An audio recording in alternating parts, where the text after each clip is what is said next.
예, 오늘의 증시 브리핑 시작하겠습니다. 오늘 시장이 올라갈 수 있었던 결정적인 재료, 이제 걱정거리가 해소된 거죠. 그러니까 호재가 나왔다라기보다는 그러니까 악재가 완화된. 그래서 제가 이제 치고받고라는 표현을 드립니다만은 오늘은 이제 악재거리가 좀 진정이 됐다. 국제유가가 130달러까지 찍었었는데 지금 이제 100달러 이하로 내려왔죠. 뭐 96달러, 97달러 이 사이를 지금 왔다 갔다 하고 있거든요.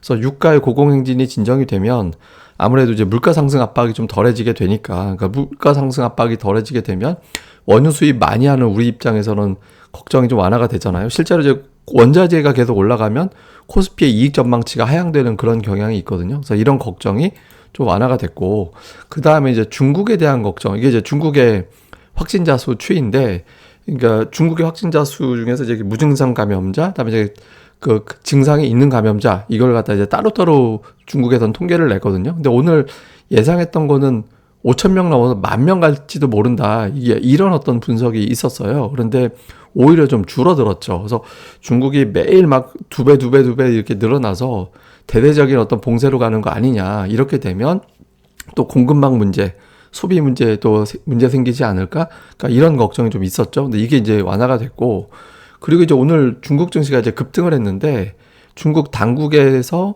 이제 증시에 대해서 조금 진정시켜주는 그런 어떤 발언들이 나왔어요. 그래서 이제 뭐 이제 신화통신 보도에 의하면 이렇게 해서 이제 인용이 된 기사들인데, 그러니까 류어가 증시 안정에 대해서 노력을 하고 해외 상장에 대해서 지원을 할 것이다. 그러니까 이제 뭐 기업들 상장 폐지 문제라든가 최근에 주식시장 하락에 대해서 어느 정도 이제 인지를 하고 있고 이 부분에 대해서 좀 챙길 거다. 그러니까 이런 어떤 언급을 했죠. 뭐 중국 같은 경우는 뭐 약간 계획 경제하는 그런 국가잖아요. 그러니까 당국의 어떤 발언의 무게가 일반 서방 국가들하고는 완전히 또 다르거든요. 그래서 이렇게 또 개입하는 그런 움직임이 나오다 보니까 최근에 이제 홍콩 증시 하락하는 과정에서 공매도 비중이 20% 정도 됐다고 하거든요. 근데 이런 어떤 공매도가 반전이 되면서 이제 쇼커버가 나타난 것 같습니다. 그래서 이제 증시가 이제 급반등을 했죠. 오늘 증시 움직인 거 보세요. 막 상해 종합주가가 우리나라 마감할 때쯤 기준으로 3.6%, 그다음에 이제 항생 지수가 8% 이제 폭등을 하는 그런 움직임이 나왔죠. 이건 뭐 거의 정상적인 증시라고 보기는 어려운데, 그래서 어쨌든 걱정했던 중국발 재료, 다음에 이제 인플레이션, 국제유가 이런 것들이 진정되면서 시장이 움직였고, 뭐 뒷부분에는 또 이제 우크라이나 러시아 쪽에서 협상에 조금 진전이 있는 것도 같다. 그러니까 이런 어떤 해석이 나온 점도 또 시장이 올라가는데 역할을 했습니다. 그러니까 수급은 좀 아쉬웠죠. 오늘 외국인들이 매수하지 않았거든요. 근데 제가 어제 팟캐스트 방송에서 말씀을 드릴 때 외국인들의 순매도가 3천억 원 이하로 떨어지면 지수가 올라가더라. 근데 오늘 1,300억 원이니까 이제 외국인들의 매도가 나오지 않았다고 봐야 되겠죠. 그러니까 오늘 매매가 10시에 매도가 대부분 나오고 그 이후에는 늘었다 줄었다 이렇게 소강 상태로 갔어요. 그러니까 10시 이후에는 외국인들에 의한 지수 하락 압박이 약했다라는 거죠. 그리고 코스닥은 8일 연속 매도했다가 이제 매수로 반전하는 그런 모습이 나왔고, 근데 국제유가 저 정도 빠지고 중국 증시 저렇게 올라가고 하면 외국인들이 매수로 나설 법도 한데 아직까지는 외국인들이 뭐 FMC라든가 유가 하락이 대세가 되는지는 좀 봐야겠다, 이렇게 이제 판단을 한 것 같습니다. 그래서 어쨌든 외국인들이 오늘은 올라가는데 방해를 안 했다 정도지 상승을 주도했다라고까지는 하기는 좀 어려웠던 것 같습니다.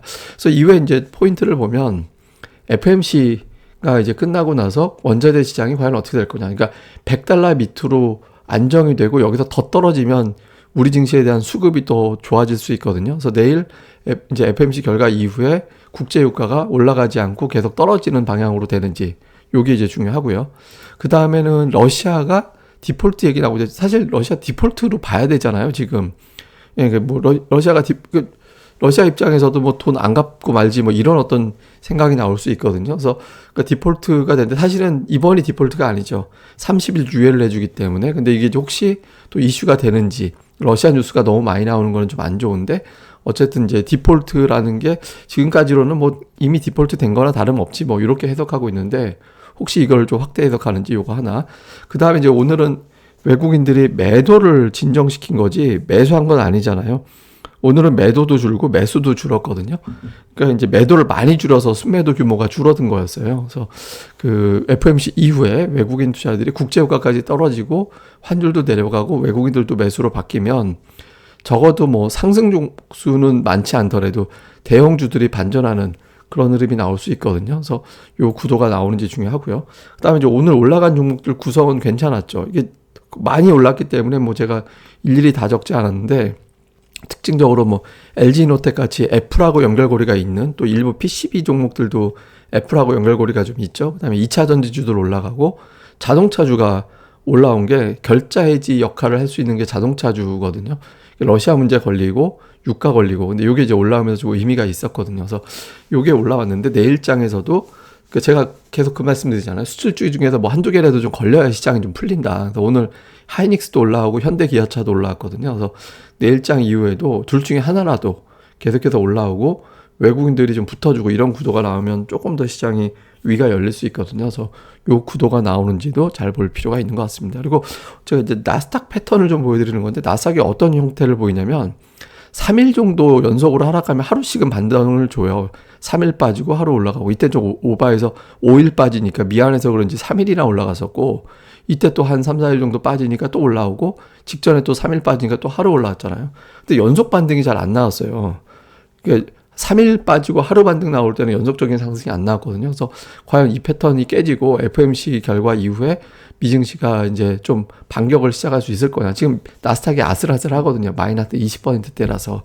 그러니까 여기서 빠지면 고점 대비 마이너스 20%대 하락장 신호가 나오는 게 되고 이제 반전이 되면 하락장 딱 찍고 그때부터 저점에서 돌아서 추세가 바뀌었다. 이렇게 읽을 수 있기 때문에 오늘 나스닥 시장이 어떻게 돌아가는지도 좀 주의 깊게 보는 게 좋을 것 같습니다.